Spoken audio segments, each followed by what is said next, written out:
Assalamualaikum warahmatullahi wabarakatuh. Perkenalkan, saya Sri Wahyuningsi dengan NIM 70200119040. Baik, pada kesempatan kali ini saya akan membahas tentang psikologi industri. Yang pertama yaitu tentang konsep psikologi industri. Pengertian ini secara bahasa ini adalah berasal dari kata physis yang berarti jiwa dan logos yang berarti ilmu atau ilmu. Oleh karena itu psikologi sering diartikan atau disingkat psikologi sebagai ilmu jiwa dan hubungan dengan pekerjaan dan atau terjadi dalam industri. Yang kedua yaitu pengertian ilmu psikologi industri, di mana psikologi industri adalah aplikasi psikologi dalam bidang pekerjaan. Istilah psikologi kerja memiliki arti organisasi dan kemudian selanjutnya kita masuk ke dalam sejarah industri, di mana sejarah ini ada 3. Itu yang pertama, psikologi kerja dan organisasi dimulai pada abad ke-20, di mana dengan perkembangan tercepat terjadi selama Perang Dunia Pertama. Nah, yang kedua ini selama Perang Dunia Kedua, bidang pendidikan dalam pelatihan menjadi topik penting, di mana kurangnya tenaga kerja yang berkualitas membuat perusahaan meningkatkan income training. Dan yang ketiga ini sebagai ilmu baru, psikologi mulai dikenal dan berkembang di Indonesia sekitar tahun 1950-an.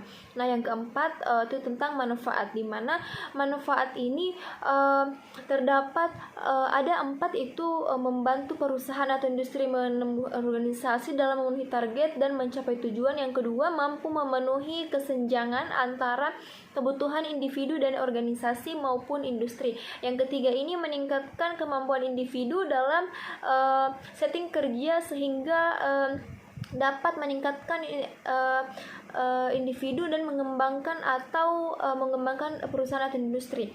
Nah, yang terakhir ada yaitu dapat menjamin kesejahteraan tenaga kerja dengan cara memperhatikan kekuasaan kerja dalam dunia kerja. Kemudian jenis-jenis psikologi industri, di mana psikologi personalia pribadi berkaitan dengan manajemen tenaga kerja. Nah, dalam kaitannya dengan keputusan mereka. Nah, perilaku organisasi organisasi ini berkaitan dengan perilaku manusia dalam organisasi, baik sebagai individu maupun sebagai anggota kelompok. Nah, keselamatan dan kesehatan kerja, psikologi industri dan organisasi membahas kesehatan dan keselamatan kerja untuk meningkatkan kinerja perusahaan. Nah, selanjutnya analisis posisi, di mana analisis jabatan mengkaji komposisi uraian tugas dan uraian tugas untuk setiap posisi dan jabatan dalam organisasi.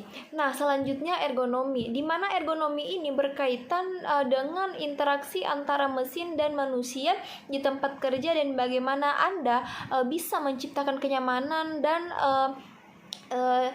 keamanan di tempat kerja.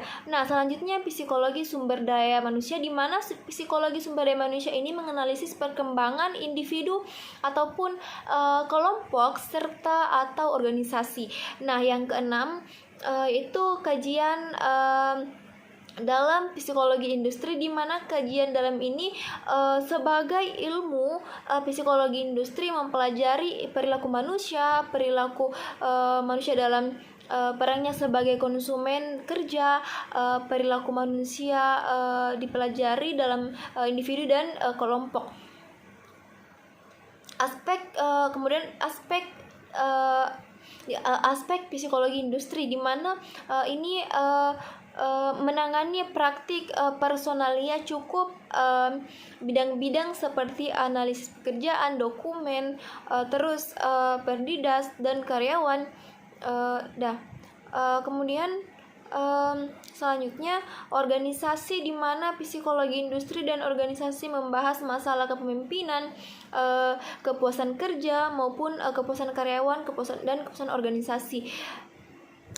Nah, selanjutnya faktor organisasi. Nah, bagaimana sih psikologi industri ini mempelajari desain tempat kerja, interaksi manusia, mesin, desain ergonomis, dan memperhitungkan masalah kelelahan fisik dan stres. Nah, selanjutnya kita masuk dalam motivasi kerja dalam industri, di mana pekerja memotivasi dalam hal ini adalah di mana daya penggerak di mana motivasi diberikan kepada manusia, khususnya kepada para bawahan atau pengikut, dan adapun kerja sejumlah aktivitas fisik dikerjakan untuk suatu pekerjaan. Nah, selanjutnya kita masuk ke dalam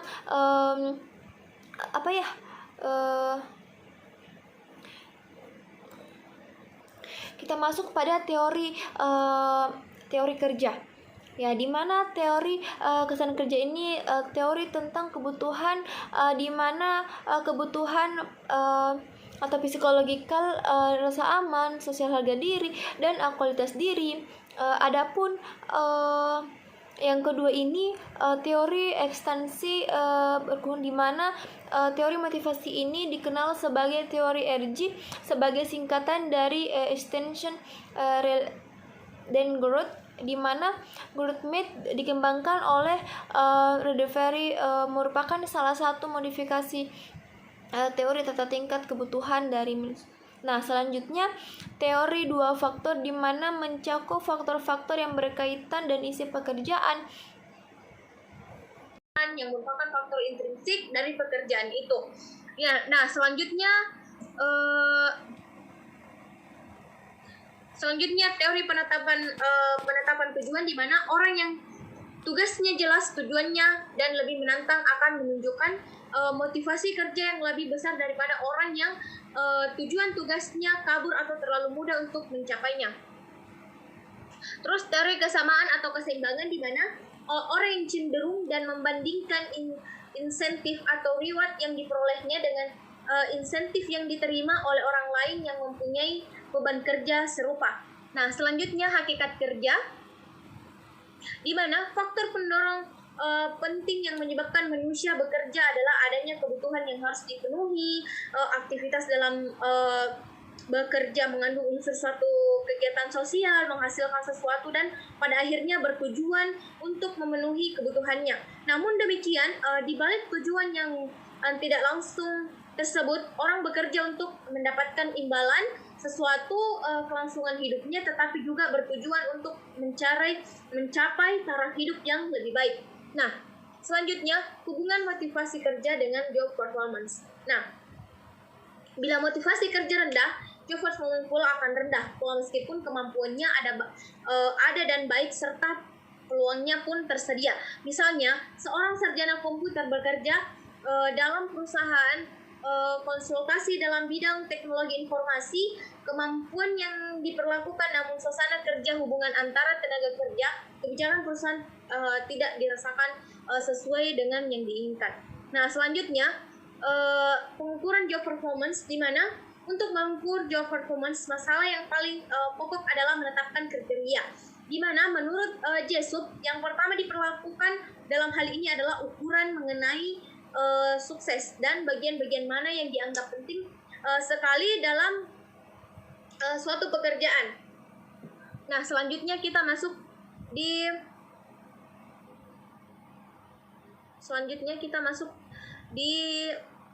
job performance dalam industri, di mana pengertian kinerja asal dari job performance yaitu prestasi kerja atau prestasi sesungguhnya yang dicapai pada seseorang. Jadi job performance merupakan hasil kerja secara kualitas maupun kuantitas yang dicapai pada seseorang pegawai saat melaksanakan fungsinya sesuai dengan tanggung jawab yang diberikan ke depannya. Nah, selanjutnya faktor-faktor yang mempengaruhi job performance, di mana di sini faktor yang mempengaruhi job performance yaitu kemampuan, dukungan yang diterima, motivasi, hubungan antara rekan kerja dengan pimpinan, keberadaan pekerjaan yang mereka lakukan. Nah, di sini ada pun indikator kinerja, di mana indikator kinerja ini ada 3, yaitu yang pertama kuantitas kerja, di mana jumlah kerja yang dilaksanakan oleh seseorang karyawan dalam suatu periode tertentu.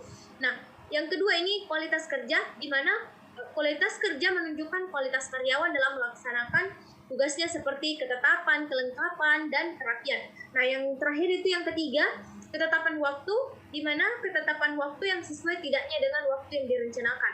Nah, yang keempat ini manfaat penelitian, di mana manfaat penelitian ini ada perbaikan prestasi kerja, penyelesaian kompensasi, evaluasi prestasi kerja, keputusan penempatan, dan kebutuhan latihan dan pengembangan prestasi kerja yang buruk. Nah, selanjutnya kita masuk dalam kepemimpinan dalam perusahaan, di mana pengertian kepemimpinan sendiri itu adalah menyangkut dalam menstimulasi, memobilisasi, mengarahkan, mengkoordinasi motif-motif dari pun meliputi proses mempengaruhi dalam menentukan tujuan organisasi, memotivasi perilaku pengikut untuk mencapai tujuan, dan mempengaruhi untuk memperbaiki kelompok dan budayanya. Ya, kita masuk dalam gaya kepemimpinan. Nah, gaya kepemimpinan itu sendiri ada 4, yaitu otakratis, di mana otakratis ini mendasarkan diri pada kekuasaan dan paksaan mutlak yang harus dipatuhi. Dan yang kedua ini kepemimpinan demokratis, di mana pemimpin ikut berbaur dan berada di tengah-tengah anggotanya. Yang ketiga ini kepemimpinan afialatif, di mana kepemimpinan yang bersifat terbuka. Terus yang keempat ini kepemimpinan visioner, di mana fokus pada tujuan organisasi dan membuat rencana jangka panjang. Nah, selanjutnya fungsi kepemimpinan.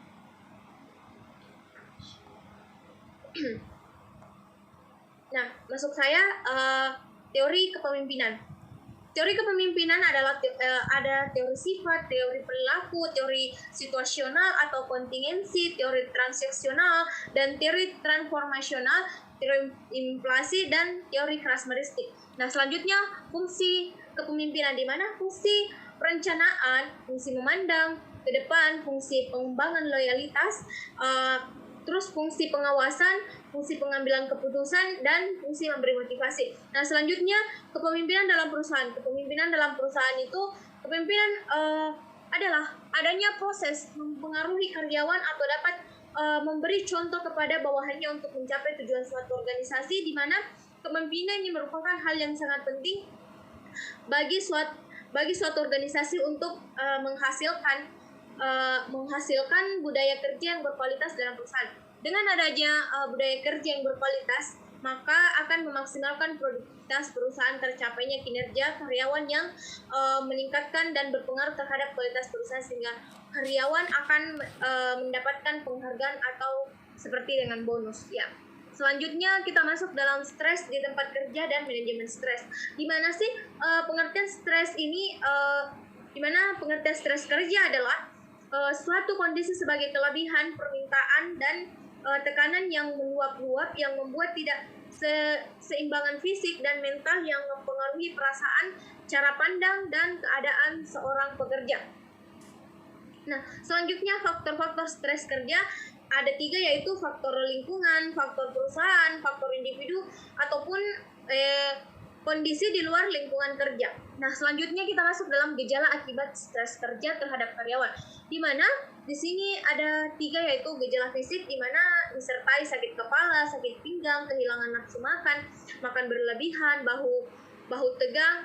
Terus selanjutnya yang kedua itu gejala psikologis seperti pesimisme, mudah lupa, kebosanan, ketidaktegasan, ketidaksabaran, pikiran yang kaku, depresi, terus kecemasan. Nah, yang terakhir ini yang ketiga gejala perilaku seperti keresahan, mudah marah, sifat suka memerintah, rentan mengalami kecelakaan, isolasi sosial, dan membela diri. Nah, selanjutnya pengolahan stres kerja, di mana pengolahan stres kerja ada 2 pendekatan dalam mengelola stres kerja, yaitu pendekatan individu meliputi meningkatkan keimanan, melakukan meditasi dan pemapasan, melakukan kegiatan olahraga, melakukan relaksasi, dukungan sosial dari teman-teman dan keluarga, dan menghindari kebiasaan rutin yang membosankan. Nah, yang kedua ini pendekatan perusahaan meliputi melakukan perbaikan iklim organisasi, melakukan perbaikan terhadap lingkungan fisik, menyediakan sarana olahraga, melakukan analisis dan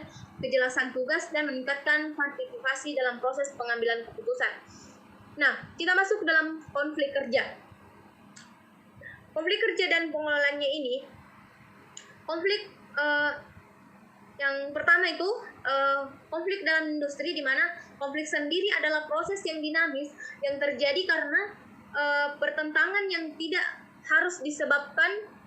hanya disebabkan oleh orang lain, juga berasal dari diri sendiri. Konflik dapat berupa perselisihan, adanya ketegangan, atau munculnya kesulitan-kesulitan lain di antara dua pihak atau lebih. Nah, selanjutnya macam-macam konflik, di mana macam-macam konflik yaitu yang pertama itu ada konflik fungsional, yaitu konflik yang mendukung pencapaian tujuan kelompok. Berikut indikator konflik fungsional. Yang pertama itu ada bersaing untuk meraih prestasi, pergerakan positif menuju tujuan, merangsang kreativitas dan inovasi, dan dorongan melakukan perubahan. Adapun konflik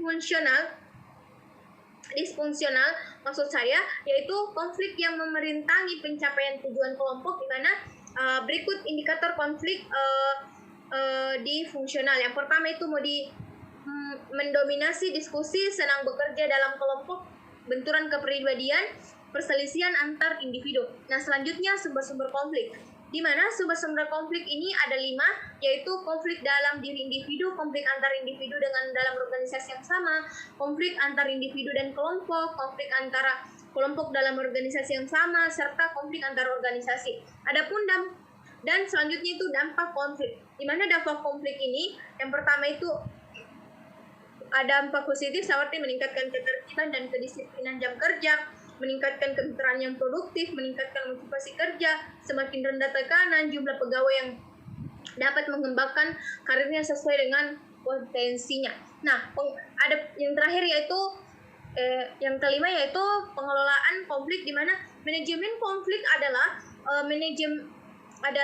serangkaian tindakan dan reaksi antara individu dan kelompok dalam konflik. Pengelolaan konflik ini bertujuan mengembangkan dan memberikan serangkaian metode dan alternatif untuk membatasi dan menghindari kekerasan dengan mendorong perubahan perilaku positif dari semua pihak yang terkait. Nah, selanjutnya metode pengelolaan konflik, di mana metode pengelolaan konflik ini ada 3, yaitu metode stimulasi konflik untuk membangkitkan motivasi karyawan, karena karyawan bersifat pasif ketika konflik terlalu rendah. Nah, yang kedua ini metode pengurangan konflik, di mana untuk mengelola tingkat konflik dengan cara mendinginkan suasana sehingga mengurangi permusuhan yang ditimbulkan oleh konflik. Nah, yang ketiga ini metode penyelesaian konflik, di mana berfokus pada perilaku manajer yang secara langsung dapat saling mempengaruhi solusi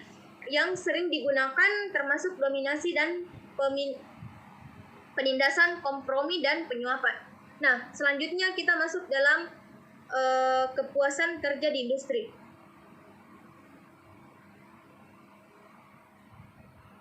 Nah, yang pertama itu pengertian kepuasan kerja, di mana pada dasarnya merupakan salah satu aspek psikologis yang mencerminkan perasaan seseorang terhadap pekerjaannya. Ia akan merasa puas dengan adanya kesesuaian antara kemampuan, keterampilan, dan harapannya dengan pekerjaan yang dihadapi. Nah, yang kedua ini teori kepuasan kerja, di mana teori kepuasan kerjanya ada 3, yaitu differentiate theory, HOT theory, two factor theory. Yang ketiga yaitu faktor yang mempengaruhi kepuasan kerja, di mana di sini faktor-faktor yang terkait dan menentukan kepuasan kerja atau ketidakpuasan kerja adalah suatu hal yang sangat luas.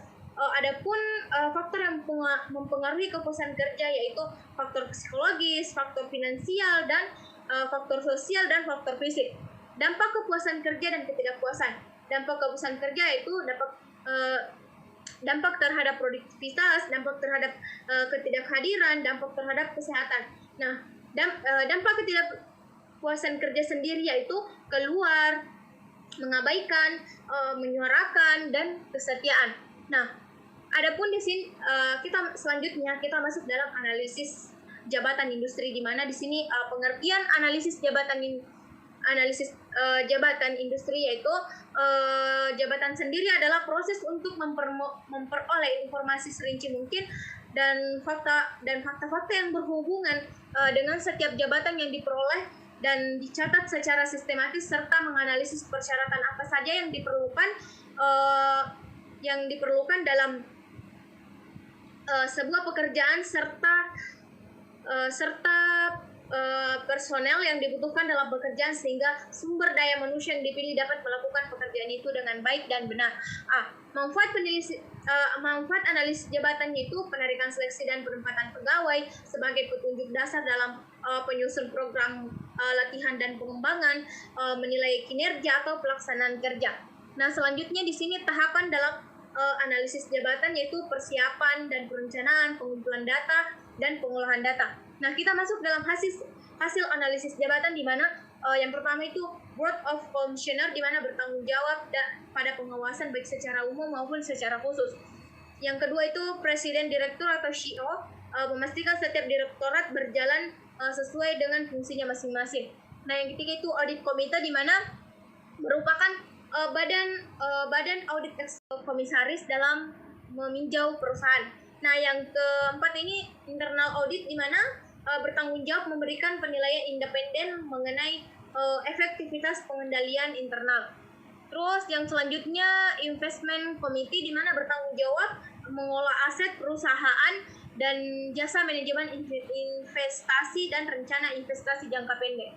Terus yang selanjutnya risk oversight of committee bertanggung jawab dalam hal menyetujui kerangka kerja manajemen resiko perusahaan. Selanjutnya corporate secretary di mana bertanggung jawab atas kinerja dari bagian corporate affair, legal dan sekretariat. Nah, selanjutnya operational director di mana operational director memiliki tanggung jawab utama untuk memimpin direktorat operasional dan fungsinya. Klaim di sini klaim bertanggung jawab atas semua aktivitas yang berlaku dengan klaim yang meliputi PA mikro. Nah, selanjutnya health provider di mana di sini health provider memiliki tanggung jawab atas semua aktivitas yang berkaitan dengan provider yang menjadi rekanan perusahaan dan menjalankan bisnis kesehatan kumpulan. Nah, selanjutnya kita masuk dalam seleksi dan penempatan kerja di industri.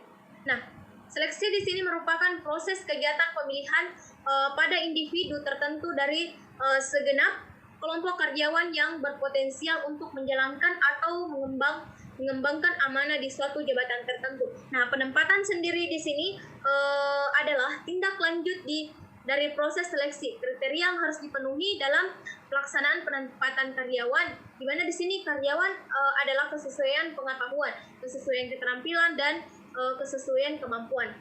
Nah, terus peran penting pelaksanaan, di mana di sini kegiatan seleksi yang dilakukan oleh perusahaan bertujuan untuk mendapatkan calon tenaga kerja terbaik sesuai dengan kebutuhan perusahaan. Sementara itu, penempatan merupakan salah satu fungsi terpenting dalam manajemen sumber daya manusia. Tepatnya, tidaknya seorang ditempatkan pada suatu posisi tertentu tergantung pada fungsi penempatan. Jika fungsi penempatan tidak dilaksanakan dengan baik, maka dengan sendirinya akan berakibat fatal terhadap pencapaian tujuan-tujuan organisasi. Nah, selanjutnya proses seleksi dan penempatan kerja yang aktif, di mana di sini seleksi jika perusahaan dapat melaksanakan proses ini dengan cara yang tepat, jujur, cermat, objektif, maka dapat dipastikan perusahaan akan dapat menghemat biaya perusahaan dan mendapatkan calon tenaga kerja yang baik dan berkualitas. Di mana sistem seleksi yang efektif dasarnya memiliki 3 sasaran, yaitu keakuratan, keadilan, keyakinan. Nah, selanjutnya penempatan kerja pada dasarnya apa saja yang menjadi sasaran dalam penempatan kerja sumber daya manusia ini. Yang pertama itu mengisi lowongan kerja tersedia dalam perusahaan agar orang di tempat atau tidak berombang-ambing dalam menunggu tempat dan apa yang akan dikerjakan, menempatkan orang yang tepat pada posisi dan tempat yang tepat agar perusahaan dapat bertindak efisien dengan memanfaatkan SDI yang berhasil direkrut. Terus yang keempat ini hambatan-hambatan seleksi dan penempatan kerja. Hambatan seleksi yaitu tingkat validitas yang berbeda, hambatan biaya yang dimiliki perusahaan karena metode-metode itu memiliki biaya yang terkadang tidak murah. Terus hambatan lain seperti tolak ukur, penyeleksi atau pelamar. Hambatan penempatan kerja di mana efektivitas, tuntutan hukum, pencegahan, separasi atau PHK. Nah, yang terakhir ini adalah pelatihan dan pengembangan pada tenaga kerja industri di mana pengaruh pelatih dan pengembangan karyawan terhadap produktivitas kerja karyawan ini berperan penting dalam proses memperoleh dan meningkatkan kualitas kerja karyawan melalui pelatihan dan pengembangan karyawan dipersiapkan untuk memiliki bekal yang cukup agar dapat memecahkan masalah yang akan dihadapinya di masa yang akan datang. Dalam meningkatkan kemampuan atau keahlian kerja para karyawan, perusahaan harus menjalankan usaha-usaha untuk mengembangkan karyawannya. Tujuan pelatihan dan pengembangan tenaga kerja yaitu seperti memperbaiki kinerja, meningkatkan keahlian para karyawan, memecahkan permasalahan operasional, promosi karyawan, serta memenuhi kebutuhan pertumbuhan pribadi. Nah, selanjutnya pengaruh biaya dan produktivitas, di mana pengaruh biaya dan produktivitas karyawan terhadap pelatih dan pengembangan tenaga kerja yaitu di mana faktor-faktor yang mempengaruhi tinggi rendahnya upah atau gaji seperti yang ada 3 yaitu penawaran dan permintaan tenaga kerja, organisasi buruh, terus yang terakhir kemampuan untuk membayar. Terima kasih, itulah tadi yang dapat saya sampaikan. Lebih dan kurangnya mohon dimaafkan. Wassalamualaikum warahmatullahi wabarakatuh.